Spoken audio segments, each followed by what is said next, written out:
14번 중간생략등기죠. 을이 갑수의 건물을 매수하여 다시 병에게 매도하였고 갑을 병은 등기를 갑에서 병으로 직접 해주기로 합의하였다.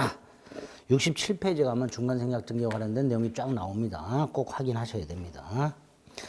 일단 문제에서 갑에서 병으로 직접 등기해주기로 합의했다. 즉 중간생략등기 합의가 있으니까 동그라미 1번이 답이죠. 병은 직접 갑에게 이전등기 청구를 행사할 수 있습니다. 2번 을이 갑에 대한 이전등기 채권이 소멸하지는 않는다 그랬고요. 3번 일단 등기가 갑에서 병으로 되면 합의가 없다 하더라도 그 등기는 유효라 그랬고요. 4번 을이 대금을 인상하기로 해줬는데 인상된 대금을 지급하지 않으면 갑은 병의 청구를 거절할 수 있다 그랬었고요. 5번 중요하죠. 을이 갑에 대한 이전 등기 채권을 병에게 양도하고 그 사실을 갑에게 통지했다 하더라도 세 번째 쪽 갑의 동의가 없다면 병은 직접 갑에게 이전 등기를 청구할 수가 없다 그랬습니다. 중간생략 등기에서 잘 나오는 지문들로만 출제가 돼 있으니까 67페이지 반드시 확인해 주셔야 되고요. 15번의 간접점은 아까 73페이지에서 확인했죠. 자, 간접점유자가 3번의 전세권 설정자만 있는 게 아니라 73페이지 그 194조를 보면 지상권 설정자, 그죠? 전세권 설정자, 질권 설정자, 사용대주, 임대인, 임치인 이런 애들이 간접점유자가 되는 거죠. 얘를 한 6명 정도로 생각해 주시는 거예요. 지상권 설정자, 전세권 설정자, 사용대주 194조 가지고서 뽑아내는 거예요. 지상권 설정자, 전세권 설정자, 사용대주. 질권 설정자도 있군요. 순서대로 하면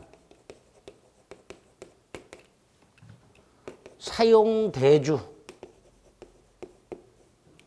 임대차로 따지면 임대인이 되는 거죠. 그리고 물건을 보관을 맡긴 임치인이 되죠. 요런 애들이 간접점유자가 되는 거죠. 그럼 반대도 생각해 보셔야죠. 지상권자, 전세권자, 질권자, 사용차주, 임차인, 수취인 이런 애들은 뭐가 되는 거야? 직접점유자가 되는 거죠. 그죠? 그 반대까지도 같이 생각을 좀 해주셔야 됩니다. 얘네들이 간접점유가 되는 거죠.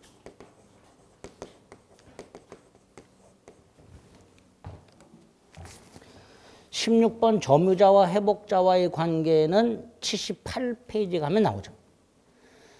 점유자와 회복자와의 관계에서 201조 과실치권이 있고 202조 점유물 멸실 훼손에 대한 손해배상 책임이 나오고 203조 비용상환처권이 나오죠. 자, 16번 1번 과실을 수취한 자는 선의 점유자만 수취하는데 이 선의이려면 뭐라 그랬어요? 본권이 있다고 오신하고 플러스 정당한 근거가 있어야 된다 그랬죠. 그게 선의 점유자죠. 본권이 있다고 오신하고 그 오신에 정당한 근거가 있을 것 이렇게 되죠. 16번에 2번은 선의지만 폭력 또는 은배에 의한 점유자는 수취한 과실을 반환해야 되고요. 3번 점유물이 점유자의 귀책사유로 멸실 훼손됐는데 선의 자주잖아요. 그죠? 그럼 이익 현존 한도에서만 배상하면 되죠. 전손해배상이 아니라 3번이 틀렸죠. 4번 점유자는 선이든 악의든 구별하지 않고 필요비 유익비 상환을 청구할 수 있죠. 자, 이때 필요비 언제 청구할 수 있죠? 점유물을 반환할 때. 79페이지 가면 맨 위에 203조 1항이 있습니다. 거기 뭐라고 돼 있어요? 점유물을 반환할 때 필요비 상환을 청구할 수 있도록 되어 있습니다. 다만 5번 과실을 수취한 선의 점유자는 통상 필요비는 청구 못하도록 되어 있죠. 역시 조문 갖고 지문을 만들어 놨습니다. 틀린 거 3번. 17번 등기부 취득시효가 오랜만에 나왔네요. 등기부 취득시효는 일단 84페이지를 가면 박스 세 번째 245조 2항이 있습니다. 부동산 소유자로 등기한 자가 10년간 소유의사로 평온하고 공연하게 선이며 과실 없이 그 부동산을 점유했을 때 소유권을 취득하도록 돼 있죠. 그리고 한 장을 넘기면 87페이지를 가면 87페이지 가운데 동그라미 5번 등기부 취득시 특수한 요건이 나옵니다. 거기에 두 번째 칸 점유와 등기의 등기승계가 인정된다라는 거. 점유승계뿐만 아니라 등기승계도 인정된다는 거. 점유자의 선의무과실이 필요하다. 이때 선의무과실은 선의무과실로 등기를 하라가 아니라 선의무과실로 점유하라. 즉 선의무과실은 등기에 관한 게 아니라 점유에 관한 거다. 이렇게 말을 하죠. 선의까지는 추정이 되지만 무과실 점유는 추정이 안 되니까 무과실 점유는 등기부 측시 완성자가 증명을 해야 될 것이고요. 그 선의무과실은 점유 개시 시에만 선의무과실이면 족하죠. 점유 기간 동안 계속해서 선의무과실일 필요는 없죠. 그 다음 밑에 관련 판례 6번에 1번 소유자로 등기에 그 등기는 무효 등기도 상관이 없죠. 그죠? 그런 것들이 등기부 취득시에서 나오게 됩니다. 자, 17번 1번 선의무과실은 등기에 관한 것이 아니라 점유에 관한 거다. 2번 수요 취득을 주장하는 자가 무과실을 증명해야 된다. 3번 앞사람 등기까지 합해서 10년이면 충분하다. 4번 선의무과실은 점유를 개시한 때만 선의무과실이면 충분하다. 시효기간 내내 계속해서 선의무과실일 필요는 없다. 그러니까 4번이 틀렸죠. 5번 소유자로 등기한 상태에서 10년이 됐으니까 바로 소유권을 취득하죠. 다시 소유권 이전 등기할 필요는 없지요. 그래서 틀린 것은 4번. 18번 공동소유. 역시 조문이 일단 우선한다 그랬어요. 91페이지.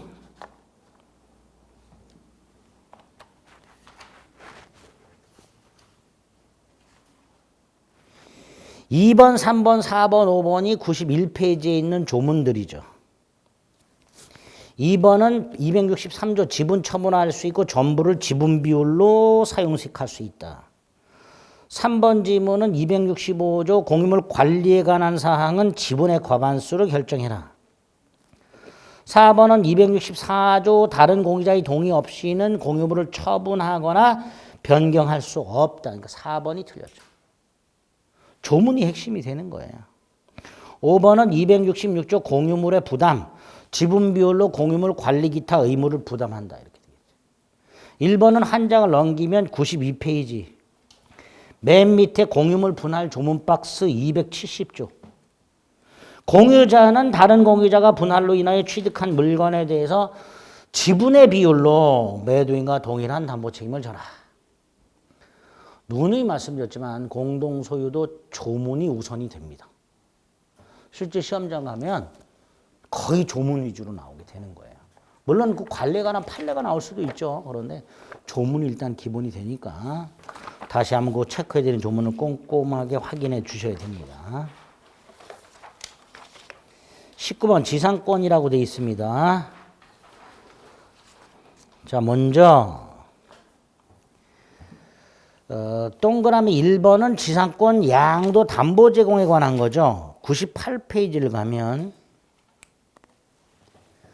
98페이지 지상권 효력에 보면 양가로 2번에 지상권 처분이라고 돼 있고 반가로 1번에 지상권 양도할 수 있고 담보 제공할 수 있고 존속기간 내에 뭐 할 수 있다. 토지 임대할 수 있도록 돼 있죠. 그게 19번의 1번이죠. 이때 설정자 동의는 필요 없고요. 이 양도 등은 절대적으로 보장이 된다 그랬습니다. 자, 2번 존속기간이라고 돼 있죠. 지상권 존속기간은 97페이지에 보면 280조에서 최단 존속기간을 규정하고 있죠. 최장은 없다 그랬죠. 그러니까 양가로 1에 반가로 2번 영구무한의 지상권을 인정하고 있단 말이죠.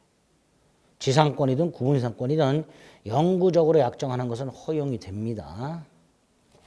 3번은 지상권 소멸 청구죠. 99페이지를 가면 위에서 5번째 줄 반가로 3번 지상권자가 2년 이상 지료를 지급하지 않으면 설정자는 지상권 소멸을 청구할 수 있도록 되어 있죠. 당연히 동그라미 4번 지상물 매수 청구라고 되어 있는데요. 97페이지를 가면 97페이지 맨 밑에 283조가 있습니다. 거기에 보면 지상권이 존속기한 만료로 소멸하는 경우에 갱신 청구할 수 있고 거절당하면 지상물 매수를 청구할 수 있도록 있어요. 그러니까 지상물 매수를 청구하려면 존속기한 만료로 지상권이 소멸해야 돼요. 그리고 갱신을 청구해서 거절당해야 돼요. 그럴 때 지상권자가 지상물 매수를 청구할 수 있습니다. 따라서 지료 연체를 이유로 설정자가 지상권 소멸을 청구하여 지상권이 소멸한 경우에는 지상물 매수권 따위는 인정되지 않습니다. 자, 5번은 지료와 관련된 건데요. 우리 지료와 관련해서 98페이지 하단을 보면 98페이지 맨 밑에 양가로 4번 지료 지급 의무가 있습니다. 거기 반가로 1번을 보면 지료 지급은 지상권의 요소가 아니라고 되어 있어요. 그 말은 지료 지급 약정이 없다 하더라도 지상권은 유효하게 성립한다 그런 뜻이죠. 예. 그래서 5번 옳은 지문이 됩니다. 지료 약정이 없다 하더라도 지상권 성립에는 아무런 영향을 미치지 않게 됩니다. 틀린 거 4번. 자, 20번 지역권이라고 나와 있죠. 자, 일단 지역권 중에서 106페이지를 가면 지역권의 혁 중에서 위에서 네 번째 줄 지역권에 기초한 물권적 청구는 인정이 되는데 다만 반환 청구권만은 인정이 안 된다 그랬습니다. 그죠? 구별하셔야 돼요. 물권적 청구는 인정이 됩니다. 반환 청구권만 인정이 안 되는 거예요. 그러니까 20번에 1번은 틀렸죠. 물권적 청구는 인정이 된다라고 해야죠. 단 그중에서 반환 청구권만 인정이 안 된다 그런 뜻입니다. 자, 동그라미 2번은 그 106페이지 8번의 양가로 2번을 보면 승역지 점유자가 승역지를 시효취득해요. 자, 요역지가 있고요. 승역지가 있습니다. 요역지는 갑소이고 승역지는 을소예요. 갑이 여기 지역권을 갖고 있어요. 그런데 요 승역지를 병이 20년을 점유해요. 그래서 병이 지역권을 승역지를 시효취득합니다. 그럼 이 지역권은 어떻게 되느냐? 원칙 소멸해요. 원칙이에요. 그런데 예외. 지역권이 소멸하지 않는 경우가 있단 말이죠. 어떤 경우냐? 병이 승역지를 점유하면서 이 승역지에 지역권 제한이 있다는 사실을 알고 있었던 경우. 그럴 때는 지역권을 소멸하지 않습니다. 그러면 106페이지 8번의 양가로 2번을 그거 가지고 읽어볼게요. 승역지가 제3자에서 시효취득이면 지역권을 소멸하는 게 원칙이지만 단 승역지 점유자 병이 지역권의 존재를 승인하면서 점유를 계속했을 때에는 지역권을 소멸하지 않기 때문에 승역지 점유자 병은 지역권에 제한이 있는 승역지 소유권을 취득한다. 따라서 20번에 2번을 가보면 승역지 점유자가 승역지를 시효취득할 때 지역권은 언제나 소멸하고 틀렸죠. 그죠? 원칙 소멸이에요. 원칙 소멸. 언제나 소멸하는 게 아니라. 이거 예외적으로 소멸하지 않는 경우가 있잖아요. 그러니까 2번도 틀렸죠. 20번에 3번. 중요하죠. 104페이지. 104페이지 3번. 부종성 수반선 중에서 반가로 2번 부종성. 지역권은 요역지와 분리해서 양도하거나 다른 권리의 목적으로 하지 못한다. 절대로 강행 규정이다. 그게 20번에 3번 지문이죠. 4번은 그 위에 반가로 1번 수반성. 지역권은 요역지 소유권에 부종하여 이전한다. 다시 말해서 요역지 소유권이 이전이 되면 지역권도 함께 이전된다. 그런데 임의 규정이다. 거기 104페이지 3번 반가로 1번 두 번째 줄 뭐라고 돼 있어요? 다른 약정이 있는 때는 그 약정에 의한다라고 돼 있죠. 임의 규정이죠. 이거는.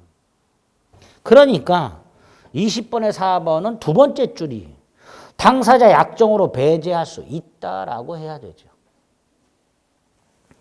당사자 약정으로 이를 배제할 수 있다라고 해야 됩니다. 5번은 거기 위에 104페이지 위에 특징. 양가로 3번. 요역지는 반드시 일필토지여야 되지만 승역지는 일필토지 일부여도 상관없죠. 그걸 어떻게 얘기해요? 주의. 일필토지 일부를 위한 지역권은 안 된다. 일필토지 일부에 대한 지역권은 된다. 이렇게 표현하죠. 그러니까 20번에 5번 토지 일부를 위해서는 지역권을 설정할 수 없다. 라고 해야죠. 토지 일부에 대해서 지역권을 설정할 수 있다. 그러나 토지 일부를 위해서 지역권을 설정할 수는 없다. 이렇게 돼야 되죠. 옳은 거 3번. 21번에 1번 갑이 을소유 땅을 전세권을 취득한 다음에 전세권에 저당권을 설정해 줬어요. 을소유 땅에 갑이 전세권자예요. 근데 이걸 담보로 돈을 빌리고요. 여기다 저당권을 설정해 준 거예요. 이렇게. 저당권자 병. 요건 이제 전세권 저당권이라고 부르죠. 먼저 동그라미 1번은 존속기간이죠. 자, 108페이지에 보면 전세권 존속기간이 나오죠. 312조 1항 10년 넘지 못한다. 넘으면 단축한다. 근데 건물 소유권은 1년 미만으로 정하면 1년으로 본다고 그랬죠. 근데 21번은 토지 전세권이에요. 그러니까 6개월로 정할 수 있지요. 그죠? 이게 만약에 건물 전세권이라면 1번 틀린 거예요. 6개월로 정했다 하더라도 1년으로 본다 이렇게 될 거예요. 그런데 문제에서 대지 전세권이잖아요. 토지 전세권이니까 6개월로 정할 수 있지요. 전세권 양도할 수 있죠. 그죠? 109페이지 오른쪽 밑에 조문 박스 네 번째 306조. 전세권자는 전세권을 타인에게 양도할 수 있고 담보로 제공할 수 있고 존속기간 내 목적물을 타인에게 전전세 임대할 수 있다. 그러나 설정행위로 금지한 때는 그러하지 아니하다.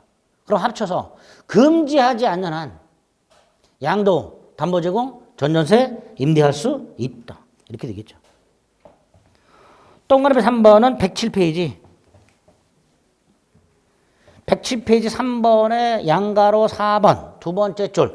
전세권 존속하는 동안에 전세권을 존속시키기로 하면서 반환 채권만 확정적으로 양도할 수는 없고 마지막 줄 조건부로 양도할 수는 있다. 그죠? 그러니까 21번에 3번 전세권 존속 중 전세금 반환 채권을 확정적으로 양도할 수는 없다. 이렇게 되겠죠. 그죠? 옳은 지문이죠. 그럼 4번은 110페이지. 110페이지 맨 위에 주의. 전세권을 목적으로 저당권을 설정한 경우 B. 전세권의 존속기한이 만료되면 전세권의 용익물권적 권능이 소멸하기 때문에 그 다음 전세권에 대한 저당권자는 더 이상 전세권 자체에 대해서는 저당권을 실행할 수 없다. 4번이죠. 그죠?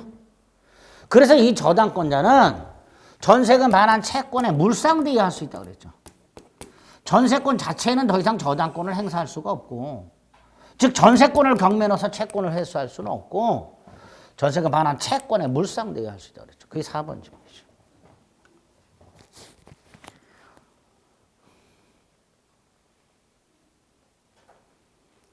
(5번은) 보세요.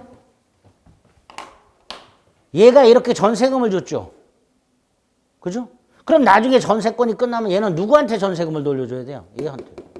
병이 아니라. 물론 병이 전세금 반환 채권을 압류해요. 그럼 얘한테 주면 안 되죠. 근데 특별한 사정이 없는 한이라고 돼 있죠. 특별한 사정이 없는 한에다가 쓰세요. 전세금 반환 채권이 압류되지 않는 한 이런 뜻이죠. 전세금 반환 채권이 압류되지 않는 한. 그 다음 을은 병이 아니라 누구에게? 갑에게 전세금을 반환해야 된다. 이렇게 되죠. 특별한 사정이 없는 한은 이퀄 압류되지 않는 한이란 뜻이고 전세금 반환 채권에 압류가 안 돼 있다면 설정자 을은 전세권자 갑에 대해서만 전세금 반환 의무를 부담하게 됩니다. 그래서 5번이 틀린 지문이 됩니다. 자, 22번 유치권이 나왔는데요. 115페이지를 보세요. 115페이지에 가면 유치권 성립 요건이 쭉 나오는데요. 그중에 양가로 2번에 보면 결련관계가 존재할 것이라고 하는데 이 결련관계는 물건과 채권 사이 결련관계를 말하는 거예요. 그 옆에 뭐라고 돼 있어요? 물건의 점유와 채권과의 결련관계는 필요 없다. 그게 22번의 1번이죠. 유치물의 점유와 채권의 결련성은 성립 요건이 아니다. 22번에 2번은 117페이지에 가면 과실수취권이 나옵니다. 유치권자는 유치물의 과실을 수취해서 다른 채권보다 먼저 자신 채권에 충당할 수 있도록 되어 있습니다. 이때 2번 과실은 이자에 먼저 충당하도록 되어 있죠. 그 두 개를 기억하시면 되죠. 3번은 118페이지에 보면 밑에 조문 박스가 있는데 거기 326조에 보면 유치권의 행사는 피담보 채권의 소멸시효 진행에 영향을 미치지 않는다라고 되어 있어요. 즉 유치권을 행사하고 있다 하더라도 채권은 소멸시효가 진행된다 그런 뜻입니다. 그러니까 3번이 틀렸죠. 5번은 그 밑에 상당한 담보를 제공하고 유치권 소멸을 청구할 수 있도록 되어 있죠. 327조. 역시 조문이고요. 4번은 앞에 있죠. 117페이지 경매권. 117페이지 경매권에 뭐라고 되어 있어요? 유치권자는 채권의 변제를 받기 위해서 유치물을 경매할 수 있다. 다만 우선 변제를 받기 위해서가 아니고 환가를 위해서라고 해석을 한다 그랬죠. 그게 4번 지문이죠. 틀린 거 3번. 23번. 갑은 을로부터 금전을 차용하면서 그 채무를 담보하기 위해서 갑소유 부동산에 대해서 을에게 저당권을 설정해 줬습니다. 을이 저당권자입니다. 자, 동그라미 1번. 저기 127페이지를 가면 127페이지 4번에 저당권 처분 및 소멸이 있고 양가로일에 반가로일번이 있습니다. 뭐라고 돼 있어요? 저당권은 채권과 분리해서 양도하지 못한다. 그래서 23번에 1번. 저당권자 을이 갑에 대한 채권은 그대로 보유한 채 저당권만 제3자에게 양도하는 계약은 유효하다. 틀렸죠. 저당권만 양도할 수 있다 없다? 없다. 자, 2번은 자, 거기 보면 반가로 2번에 동그라미 1번. 127페이지 4번. 반가로 2번에 동그라미 2번, 1번. 보세요. 갑소유 땅에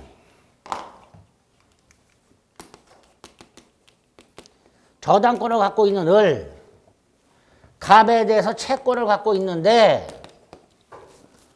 채권 양도하고 저당권 양도하고 이렇게 되죠. 이때 채권 양도 사실은 갑에게 통지를 해야 대항을 할 수가 있고 통지해야 병이 갑에게 대항을 할 수가 있고 저당권 양도는 부기 등기로 이전 등기해야 병이 저당권을 취득할 수 있고 이렇게 되죠. 그죠? 채권 양도는 통지해야 대항할 수 있는 거고 저당권 양도는 부기 등기로 이전 등기해야 저당권을 취득하는 거예요. 그러니까 22번에 2번 을이 갑에 대한 대여금 채권을 병에게 양도하는 계약을 체결하고 이를 갑에게 통지했을 때 병 앞으로 등기가 되기 전에도 병은 저당권을 취득한다. 틀렸죠. 저당권을 취득하려면 등기가 돼야 돼요. 통지만 갖고는 안 된단 말이에요.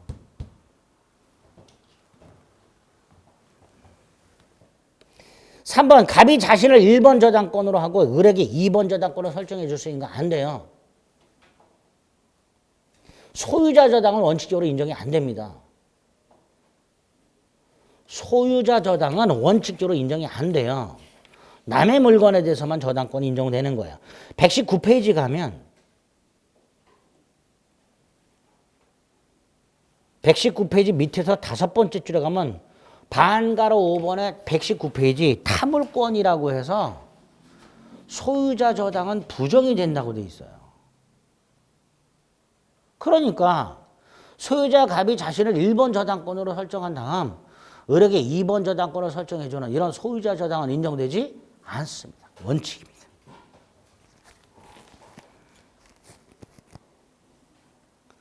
(23번에) 4번은 다시 127페이지를 가보세요. 127페이지 밑에서 5번째 줄에 가면 동그라미 3번이 있습니다. 127페이지 밑에서 5번째 줄. 채권이 소멸이 됐어요. 그럼 저당권 등기는 무효가 됐어요. 근데 그 상태에서 채권 팔아먹고 저당권을 넘겨줘요. 다 무효죠. 그죠?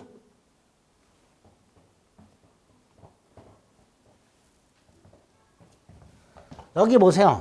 채권이 소멸한 상태에서 이걸 넘겨주면 얘는 저당권을 취득하냐 말이죠. 취득하지 못하죠. 채권이 소멸하는 순간 이 등기는 무효가 되고 등기엔 공신력이 인정되지 않으니까 설령 병이 저당권을 부기등기로 이전받았다 하더라도 정은 저당권을 취득할 수가 병은 저당권을 취득할 수가 없게 됩니다. 4번 옳은 지문이죠. 채권이 소멸했음에도 불구하고 을명이 저당권이 말소되지 않고 있음을 기회로 을이 병에게 채권 팔아먹고 저당권도 부기등기로 넘겨줬다 하더라도 병이 설령 선이라 하더라도 등기인 공신력이 인정되지 않으니까 저당권 부활하지 않고 병은 저당권을 취득할 수가 없고 이렇게 되겠죠. 5번은 저당권이 불법 말소됐어요. 128페이지 위에서 네 번째 줄, 세 번째 줄 반가로 5번. 저당권 등기가 불법 말소되면 회복 등기할 수 있잖아요. 그죠? 근데 회복 등기하기 전에 목적물이 경매가 돼버렸어요. 그럼 저당권은 소멸하겠죠. 그러니까 회복 등기할 수 없다. 이렇게 되겠죠. 옳은 것은 4번. 24번에 공동저당이라고 되어 있는데요. 그냥 한 번만 확인합니다. 129페이지. 129페이지 맨 위에 가면 368조 1항이 있습니다. 읽어볼게요. 동일한 채권담보로 수개의 부동산의 저당권을 설정했을 때 을이 갑에게 1억을 빌려주면서 갑소유 땅에도 저당권, 갑소유 건물에도 저당권. 이게 공동저당이죠. 그런데 그 부동산 경매대가를 동시에 경매 넣어서 동시에 배당할 때 각 부동산 경매대가에 비례해서 채권의 분담을 정한다라고 되어 있습니다. 그대로 24번의 기억을 읽어보세요. 공동저당이 설정되어 있는 수개의 부동산이라고 되어 있죠. 그런데 하나는 채무자고 하나는 물상보증인이야. 자, 좀 전에 확인했던 129페이지 368조 1항은 전부 채무자 소유일 때 적용이 되는 거예요. 그러면 지금 24번의 기억처럼 하나는 채무자 거고 하나는 물상보증인 경우에는 어떻게 정리하는가? 그 밑에 박스 129페이지 밑에 박스 3번 일부가 채무자 소유, 일부가 물상보증인 소유라고 되어 있죠.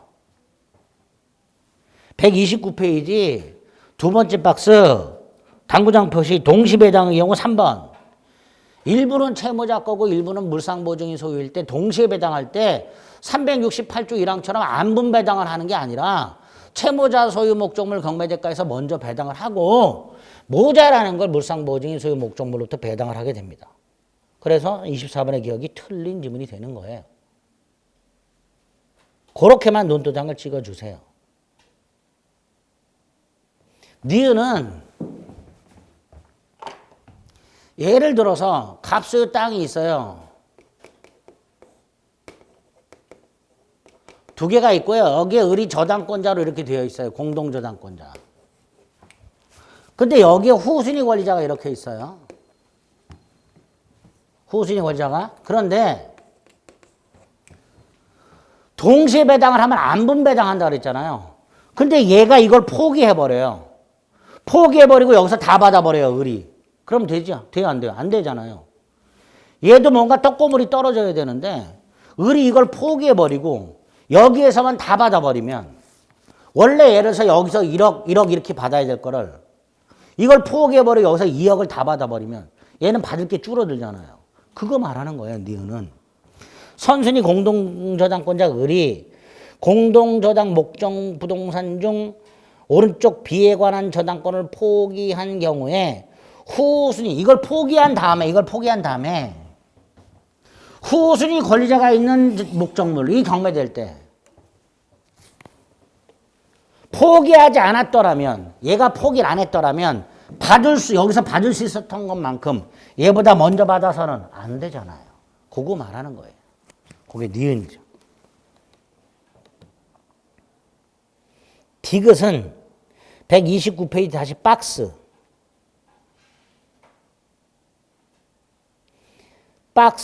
두 번째 당구장 표시 2번의 B. 자, 여기 보세요.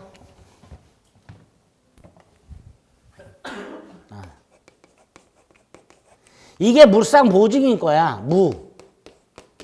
물상보증인 거. 공동저당권자가 있어요. 후순위 저당권자가 각각 있어요. 근데 이게 먼저 경매가 돼요. 그럼 얘 다 받아요. 그럼 나중에 이게 경매될 때 얘가 대신해요. 얘가. 물상보증인이. 물상보증인은 을 때문에 아니 갑 때문에 목적물이 날아갔잖아요. 그러니까 채무자 소유 목적물이 경매가 될 때 얘가 대신 받는 거예요. 을 대신. 그러면 디귿 공동저당 목적인 채무자 소유 부동산과 물상보증인 소유 부동산에 각각 채권자를 달리하는 후순위 저당권자가 이렇게 있을 때 후순위 저당권자 병, 후순위 저당권자 정이 각각 있을 때 물상보증인 소유 부동산이 먼저 경매가 돼서 을이 다 받았을 때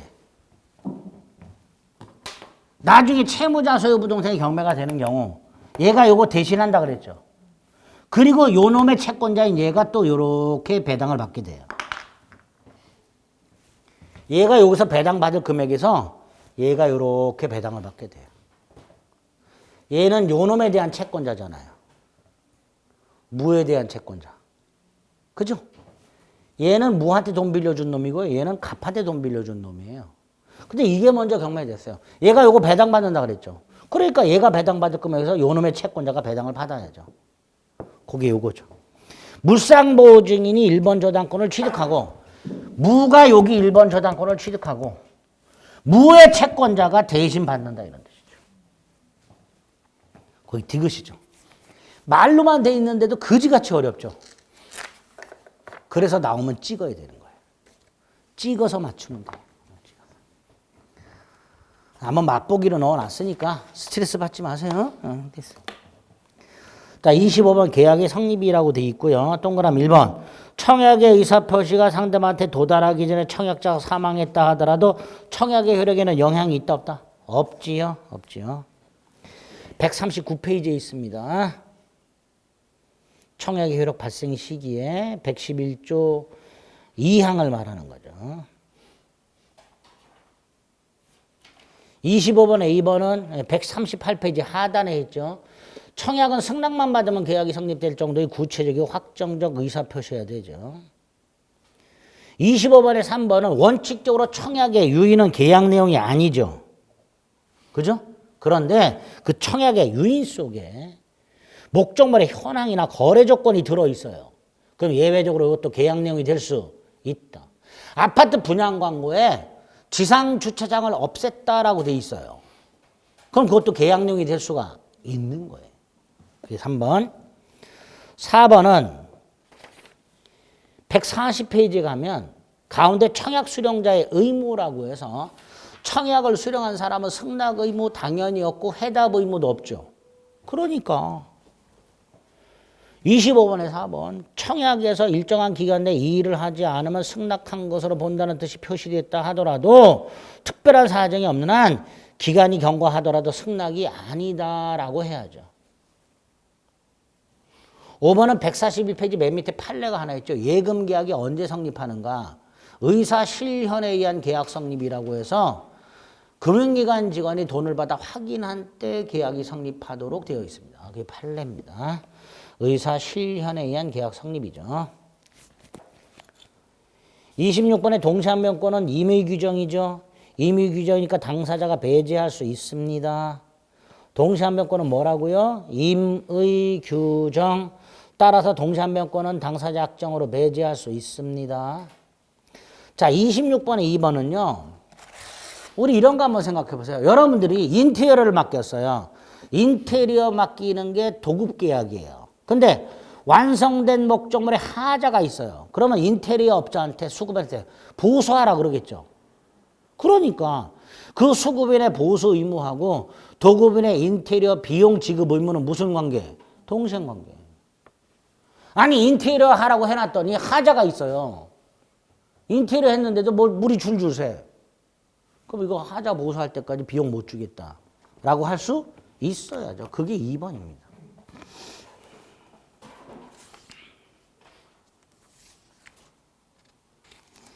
3번은 쌍무계약에서 당사자 일방의 채무가 귀책 사유로 인해서 이행불능이 됐다라고 돼 있죠. 자, 이거 아주 잘 나오는 지문이죠. 144페이지. 144페이지에 보면 위에 반가로 1번 동시이행의 항변권이 성립하려면 동일한 쌍모계약상 대가적 채무가 존재해야 돼요. 따라서 동그라미 1번 별계약적으로 생긴 경우에는 동생관계가 아니라 그랬어요. 동그라미 2번 채권이 양도되거나 채무가 인수되더라도 항변권은 존속한다 그랬어요. 그리고 동그라미 3번 일방 채무가 이행불능이 돼서 손해배상 채무로 바뀌었다 하더라도 항변권은 소멸하지 않는다. 그대로 존속한다. 아주 중요하다 그랬죠. 26번의 4번은 145페이지에 보면 동시이행의 항변권의 효력이라고 실체법상 효력 세 번째 뭐라고 돼 있어요. 동시이행의 항변권이 보통채권을 자동채권으로 상기하지 못한다. 그래서 매도인은 매매대금 채권을 자동채권으로 상기하지 못하고 임차인은 보증금 반환 채권을 자동채권으로 상기하지 못한다. 그거 암기해달라 그랬죠. 동자상 X, 도자상 X, 차자상 X. 그게 4번이죠. 동시이행 항변권이 붙은 채권을 자동채권으로 상기하지 못한다. 다만 5번 서로 현실적으로 이행할 필요가 없는 경우에는 상계가 허용된다라고 되어 있습니다. 5번 지문은 그냥 한번 보고 넘어가시면 돼요. 마음에 안 담아 두셔도 됩니다. 아리송한 지문이 나왔지만 답을 고르는데 지장이 없단 말이죠. 이런 문제들이 가끔씩 튀어나온단 말이에요. 이렇게. 다른 지문으로 대체할까 하다가 그냥 넣어놨어요. 5번 같은 지문이 있더라도 3번 지문을 고를 수 있도록 훈련이 돼야 됩니다. 아시겠죠? 네. 27번에 1번은 제3자를 위한 계약이죠. 제3자가 요약자를 기망했다고 돼 있어요. 149페이지를 가면 149페이지 맨 밑에서 세 번째 줄 양가로 4번이 있습니다. 제3자가 요약자나 낙약자를 사기강박했어요. 이거 제3자의 사기강박이에요. 따라서 상대방이 알았거나 알 수 있었을 경우에 하나요 취소할 수 있다라고 해야 돼요. 1번이 옳은 지문이 되는 거예요. 그죠? 그 다음에 제3자의 수익의 의사표시는 그 149페이지 가운데 있어요. 수익의 의사표시라고.